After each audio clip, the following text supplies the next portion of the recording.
Today we're going to go on a trip, kind of on a journey to one of the coolest places I've ever seen. In this trip, we'll answer two simple questions. One of them I think we've all dealt with or thought about before. You know, is God really real? It's just part of being a human being. Is God really real?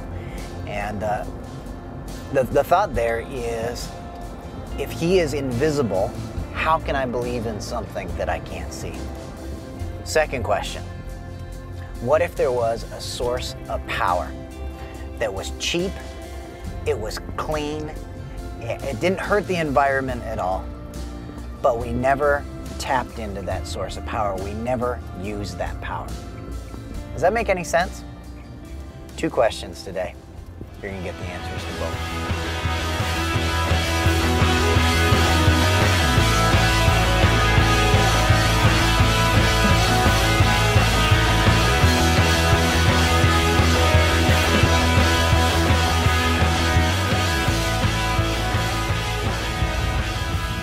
Well, we drove and we drove and we drove, but we finally got here.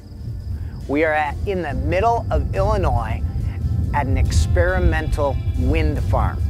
Giant windmills all over the place. I want to give you a concept of just how big these things are. Here I am sitting on top of my giant Ford Expedition, but take a look up at how far this thing really goes up.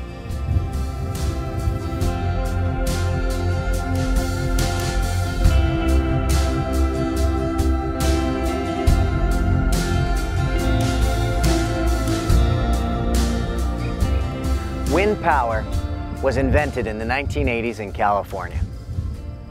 Presently, it's 0.5% of all the power generated in America, but it is also the fastest growing resource and energy source that America has. Think about this.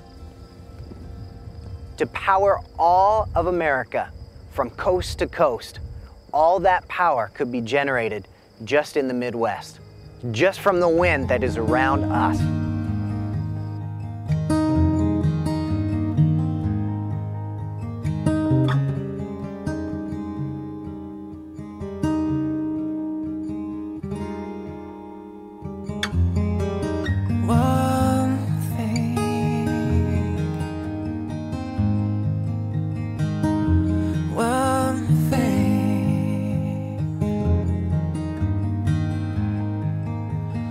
This is what I desire. This is what I desire. Sweet illumination.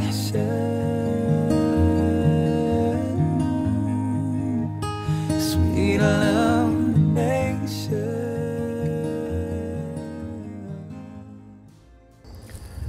This wind farm here reminds me of God. You can't see the wind out here, but you can see its effects. You can see windmills turning and turning and turning all the way across this plain. Turning by something, some invisible force, some kind of unseen power. You know what? Prayer is kind of like one of those windmills. God's everywhere, but the way that we tap into His power is by putting up a prayer. When we put up a prayer, then God's power can turn that into something good. You wouldn't believe how big that thing is beside me.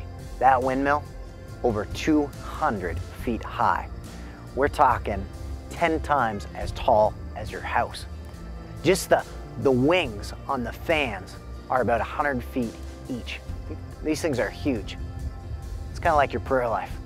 When you put a prayer in, God sees it big time. Being at this wind farm reminds me of a Bible story. After Jesus died, the disciples all got back together, and there was a man named Thomas.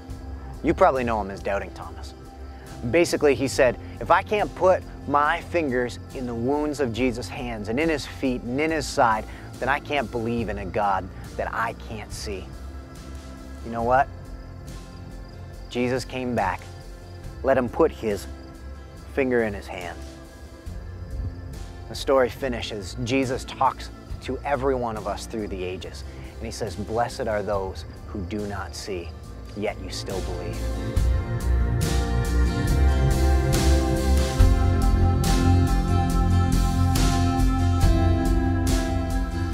final thought today is this. This used to be an experimental wind farm, but all the studies have been done, all the work is done, and now it is actually producing megawatts of power. May your prayer life be the same way. Not an experiment, not just we try it here one day and then take a week off, but may it be every day you connecting with God, producing power.